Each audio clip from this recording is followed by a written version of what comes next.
What's up, Bolt fam? Welcome into the BoltFam Podcast. I'm your boy, Big Brother Josh, out here with my favorite brother. What's up, man? How you doing, sir? What up, guys? It's me, little brother Trev. Doing good. We're coming at y'all with this podcast episode because we had some breaking news happen this week. Happened today. This episode's going to be releasing a day or two after it happens. Talking about important news regarding the Bolt fam today. So let's get into it. For sure. As Trevor said, we had some breaking news today. None of us were expecting it. Trevor and I had planned. We had already planned on the two episodes for the week, and then we were already prepping next week's stuff with free agency and all this stuff like that.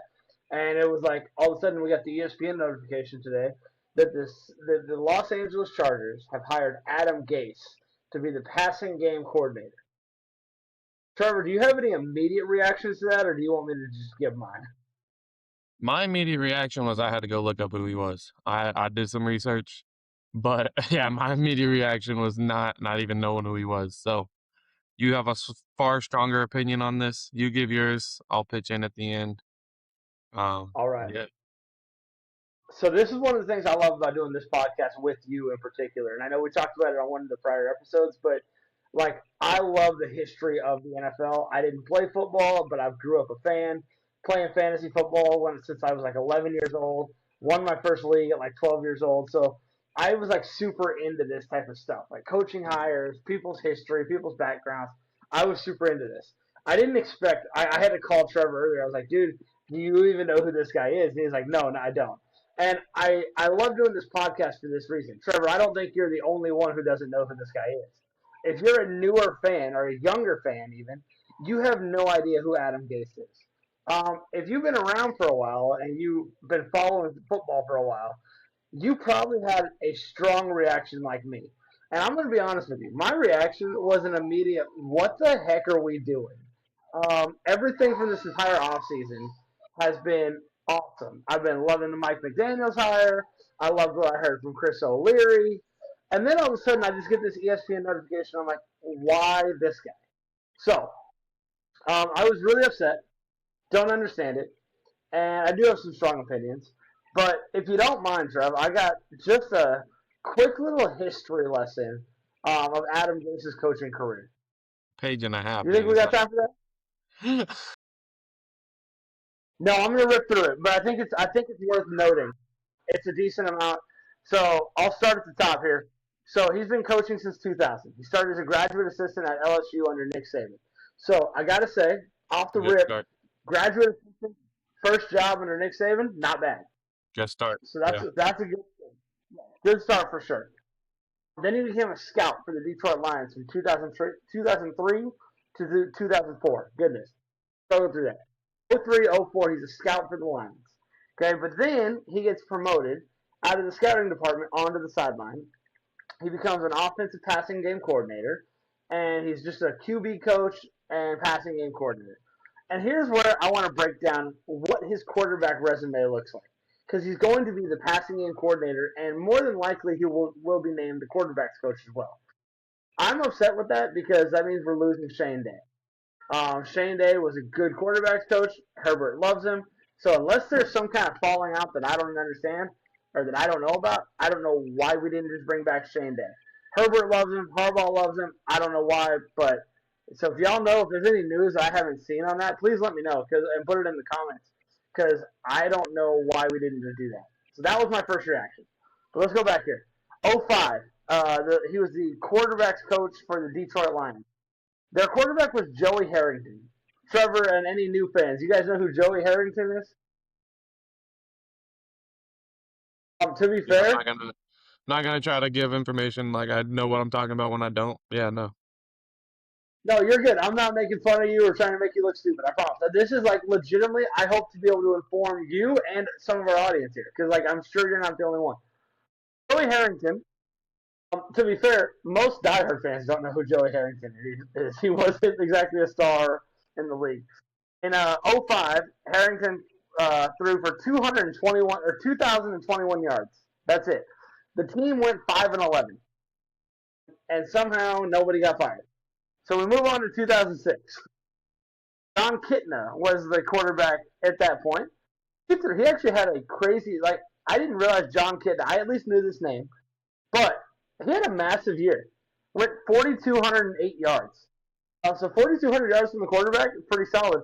But he apparently was just a gunslinger. His touchdown to interception ratio was 21 touchdowns and 22 picks. Through 16 games, 16 game 16 season. games. Yeah. Yeah. All right then. 21 touchdowns, 22 picks. Just an 22 absolute picks in gunslinger. 16 games is not a good stat to have. No. But to be fair, John Kitna is not exactly like an elite quarterback. So team went 3-13. The Detroit Lions did that a lot. So Adam Gase remained as the quarterbacks coach in 07, had John Kitna for that year as well. And Kitna, instead of throwing for 4,200 yards, threw for 3,200 yards. So his numbers dropped a little bit, but 19 touchdowns, 10 interceptions. So reined him in a little bit. So it looks like some improvement there. Okay, I'm trying to give the full case, and then I'll give you all whether I love or hate it at the end. Team, I've waffled back and forth. Hang on, don't assume I hate it yet. But the team went 7-9. All right, so that's 05 to 07. 2008, he was an assistant. It didn't even say what he did. He was just an offensive assistant with the 49ers. I double checked that Harbaugh was not with the 49ers. To my knowledge, there's no Harbaugh connection here or connection to Mike McDaniel. So I'm not sure where that came from, or why is this guy in this moment, but there just seems to be no connection. So he was an assistant with the 49ers. Quarterbacks were J.T. O'Sullivan and Sean Hill. Ultimately, I can give you their stats. They were both trash. The season sucked. That team was an abysmal team. They fired everybody, and he lost his job because the whole staff got fired. And that's honestly the best thing that ever happened to Adam Gase in particular. Because here's where it gets interesting. In 2009, he becomes a wide receiver coach with the Denver Broncos. And he had Brandon Marshall, who was a star back then, who had over 1,000 yards, 12 touchdowns in 2009. And then 2010, he had a solid receiving core with guys like Brandon Lloyd, Jabbar Gaffney, and he had a rookie, Demaryius Thomas, who was ended up being really good. Rookie year didn't play a ton, but some real talent on the wide receiver room. And all of a sudden, you'll see they had a really good year. All three of those guys were solid. Team was solid. All those things. So what I'm getting at with this is that every time he's had a talented roster, he's been successful, which is why I actually feel better because he's got a decent roster to work with and an elite quarterback, in my opinion, in Justin Herbert. So I'll keep moving because I do want to rip through it. 2011, 2012, he's the quarterback coach in Denver. And they got a new head coach that year. His name was Josh McDaniels. He's now the offensive coordinator for the Patriots. And they drafted a young quarterback out of Florida. Do you remember who that was, Trevor? Yeah, Tim Tebow. That was Tim Tebow. So he was a quarterback coach for Tim Tebow. Attaboy. So, as much as I love Tim Tebow, the guy, Tim Tebow was not exactly an elite passer by any stretch. So, he was working with Tebow in 2011. He takes him on that magical run. For those of you who remember, they went 8-8, barely snuck into the playoffs, and then had a magical wild card game. And they beat the Pittsburgh Steelers in overtime on a walk-off touchdown by Demaryius Thomas. And then they got absolutely slaughtered in the next round, 45-10, by the New England Patriots in Foxborough. And that was basically the end of Tebow mania because the following year in 2012, the Broncos made a trade and picked up another Hall of Fame quarterback. Do you remember that guy? Manning. Okay, attaboy. So I thought you would get all this. We lived in Colorado at that time, man. Come on. Well, fun fact, honestly, I'm glad you brought that up. Fun fact, Trevor and I were at the game that Tim Tebow finally got into the game. We lived in Colorado Springs. We went up to the Denver's for the game. And so we were both there for the start of Tebow Mania when they benched Kyle Orton and brought Tim Tebow in. So fun story. We were there. The Chargers won the game, and then the Broncos went on a run after that and ended up going to the playoffs, all that stuff. So, all right, I'll keep moving. 2013, he now gets promoted from the quarterbacks coach to the offensive coordinator. and he's running this offense with Peyton Manning. So here's where I have a lot of problems. I just recently, so first of all, I'll list out some of the players: Peyton Manning, Eric Decker, Demaryius Thomas, Noshawn Moreno. They had a ton of just dudes on that team. They were a really stacked offense. They scored. I think Peyton had over 50 passing touchdowns. I believe Peyton Manning won the MVP that year. And this is where everyone went from Adam Gase is just this no-name assistant to he's this boy genius. Like Sean McVay now would be that type of dude. Ben Johnson. He gets put in like that category of offensive coordinator after 1 year with Peyton Manning. So they go to the Super Bowl in 2013 and they get absolutely slaughtered by the Legion of Boom defense in Seattle. Here's the question that I want to bring up because the other day, actually, just for kicks and giggles, I was enjoying the Closed on Sunday podcast, which is Pat Surtain of the Denver Broncos and Terry and Arnold. And they're two corners who have a podcast called Closed on Sunday, which, first of all, hilarious name for a podcast run by cornerbacks. And then they had a guest on, and they had Richard Sherman. And Sherman talked about this Super Bowl in particular. When he talked about it, he said, "This is what bothers me about Adam Gase." Is Richard Sherman's comment was, if you can go back and watch that podcast for yourself, he said the offense they ran, they didn't run anything exotic whatsoever. They just ran, everything was super fast. Everything was a hurry up.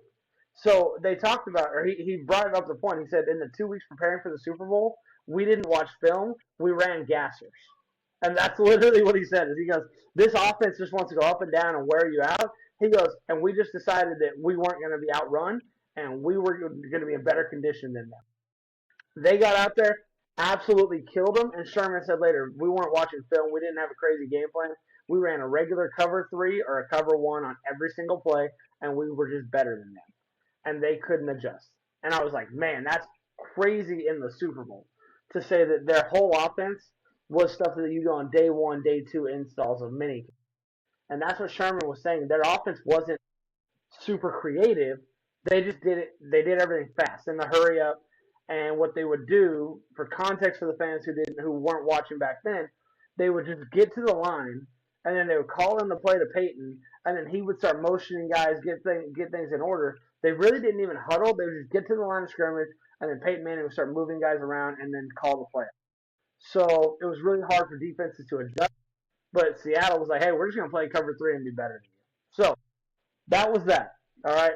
That's a big concern for me, is that what Sherman said on that podcast really concerns me, to be honest, with this guy being our passing game coordinator. I'm going to speed through it. I know I stopped for a minute on that, but 2014, Peyton Manning had another massive year, 3 for 4,700 yards. The team averaged 30 points a game. He was still the OC. And then he left Denver to go be the offensive coordinator in Chicago with Jay Cutler. And he did that so that he could try to get a head coaching job. The offense was middle of the pack, nothing special. That offense averaged 20 points a game. And then the following year, he gets a head coaching job with the Miami Dolphins. So 2016 gets his first head coaching job, and he went 10-6. 2017 went 6-7. 2018 went 7-9 and got fired. Then he gets a head coaching job with the Jets, and in 2018, they draft a young quarterback named Sam Darnold, who he was unable to develop, and we just watched last night win a Super Bowl. So the optics of this hiring, last year he coached was 2020. 2020 he went 2-14 with the Jets. He got fired, and he's been literally, I had to look it up. I thought he went to college or something. He's just been not coaching for 5 years. So just completely out of coaching for 5 years, unless he's coaching his kid's Pop Warner team. There's nothing on Football Records. So I look at this hire, and I'm confused. Because we had Shane Day in the building. We, for some reason, didn't bring him back. And we bring in a guy who was notoriously unable to develop Sam Darnold. And then we watch Sam Darnold's reclamation project and all this stuff, and we watch him win a Super Bowl. And the day after the Super Bowl that Sam Darnold just won, we hire the guy who is accredited to ruining his career. So that's a big, that scares me. Now, the flip side of that is this. You're hiring a former head coach who had success with very talented quarterbacks when he had talented quarterbacks. The only one he wasn't successful with that we now know is talented, that we didn't always know was talented, is Sam Darnold. And Sam Darnold was a rookie and a second year guy, so you can make some excuses and say maybe Darnold wasn't who he is. Gase may not have handled it well, bad situation. You can kind of just, wash your hands and say no big deal. I don't know that I like the hire, but as I got into his coaching history, I began to go, you know what? When he had talent like Justin Herbert, only times he did, even Jay Cutler threw for 4,000 yards, who I would say Herbert is better than Cutler. Even if Herbert's not better than Peyton Manning, Peyton threw for 5,000 yards and then threw for 4,700 yards. So, and that's with him as an offensive coordinator. He's not calling our plays. He's just a passing game guy. Mike McDaniel is still the guy.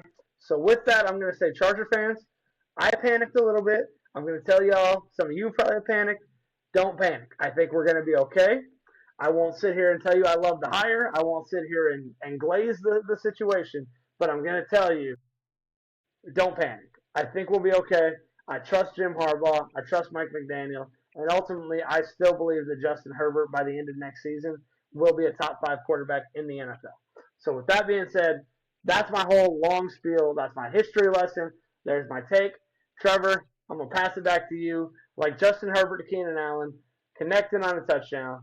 You got anything you want to throw in on that? Yeah, I got a few key points that I think to point out and everything that you just kind of went over.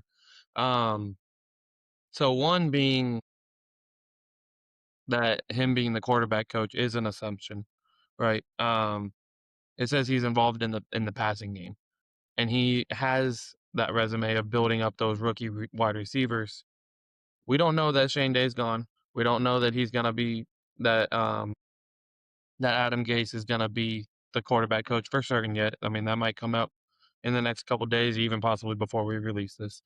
Um, but like, there's still the possibility he's just there purely to be a wide receiver coach, which with his resume on the wide receiver specifically, I don't hate that.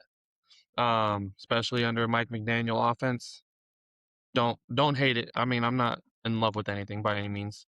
Because there is still a lot of inconsistency within his resume. Like he does have those um, big time things, like he has a Super Bowl. But he also has ruining Sam Darnold, right? So there's inconsistencies that go on both extremes. Um, Piggybacking off of that, though, when I saw that he was with Denver and the time that he was with Denver and who he was with Denver with, my first instinct was, okay, everyone loves Peyton Manning. Everyone recognizes him as one of the greatest of all time. So let's see what Peyton Manning has to say. Everything I found on what Peyton Manning thinks of Adam Gase is that he's a great coach. He's phenomenal.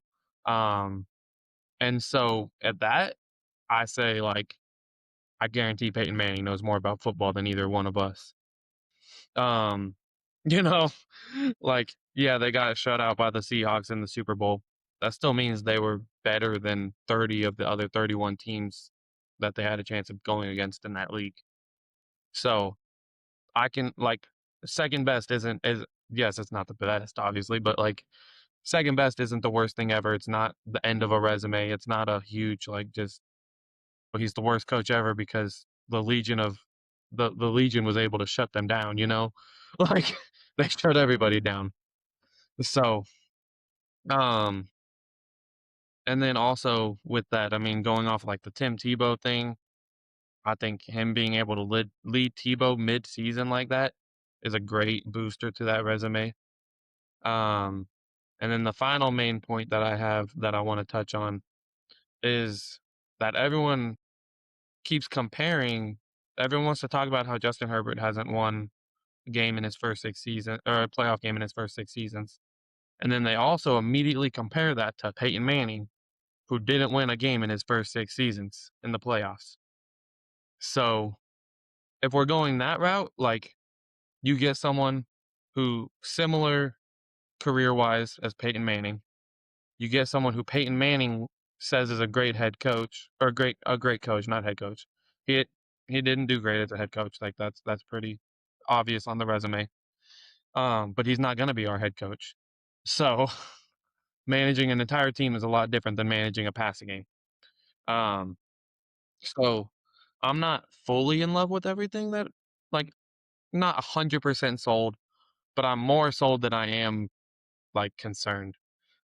Um, does that make, I mean, kind of a weird way to put it, but like, based off of Jim Harbaugh, Mike McDaniel, Peyton Manning, all of their opinions, and then just based off of what he did with Peyton Manning, who everyone wants to compare Herbert to, based off of what he did with the rookie wide receivers, that we have some young guys that are developing.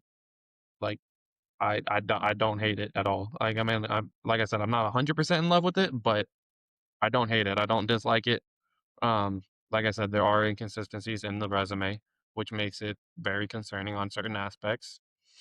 But like, not most, but a good amount of those were as a head coach, which he's not with us. So that's my final take. I don't hate it. I don't like, yeah. It's not. I don't think it's a bad pickup, as he's not running the entire offense. He's not running the entire team. We don't know for certain that he's going to be quarterback coach. He could be, um, very possibly. But yeah, that's all I got. No, honestly, dude, you brought up some points that I'm actually super glad you brought up. So, the main reason he got the Miami job off the jump was because of a Peyton Manning endorsement. So you're 100% right. Peyton endorsed him like super heavy. That was a major point in the narrative back then that I didn't really think to bring up. So I'm really glad that you Well, did your and it's homework on that. recent too. And, Peyton went to a combine with Arch Manning, and mhm. Adam Gase was there, and he was saying the same thing. He was talking about Arch a little bit too, about how he said Arch was making throws that he had never made in his career, but then he was also hitting on how he thought um, Adam Gase was still a great coach. So No, that's awesome, dude. I'm super glad that you went and found that because I didn't find that article, but that's awesome, man.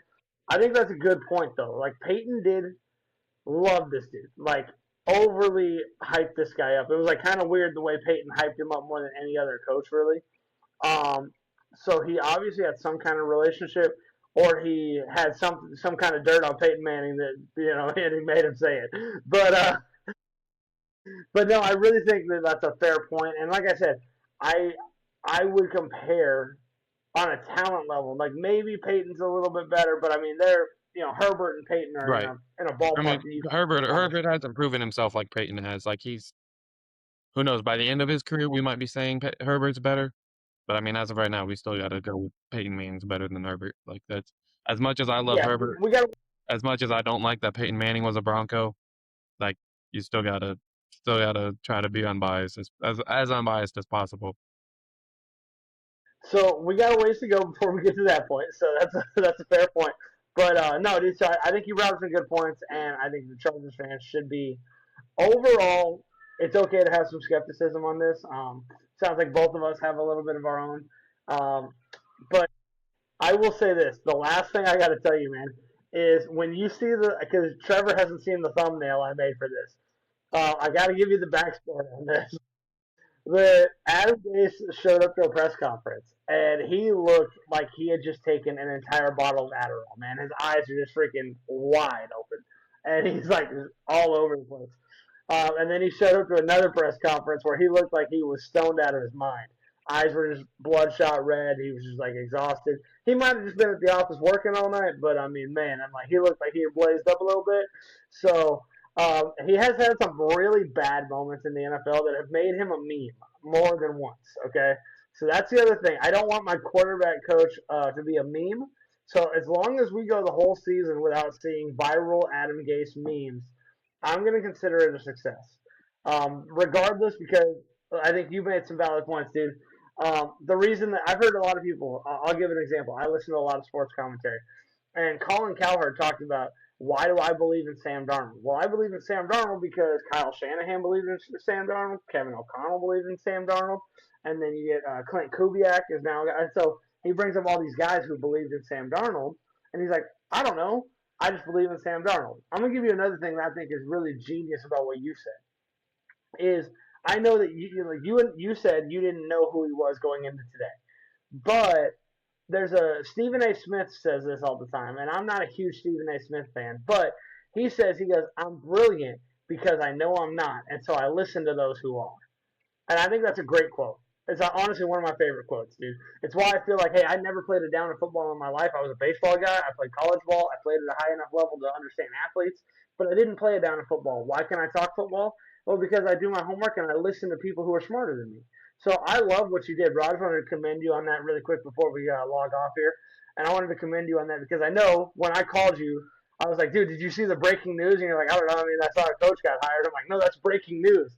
And you're like, I mean, I don't know, maybe. I guess it is.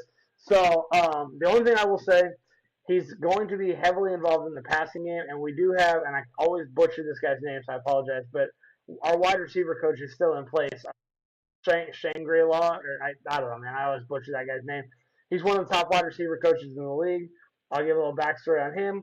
He was in Seattle, and he basically developed DK Metcalf, and then came over here. And his first year here, Ladd McConkey broke Keenan Allen's record as he's developing him. So he's great with young receivers. Another reason I believe in a lot of the young receivers on this team, and I'm excited for this upcoming season. But we got a long way to go until now, till then.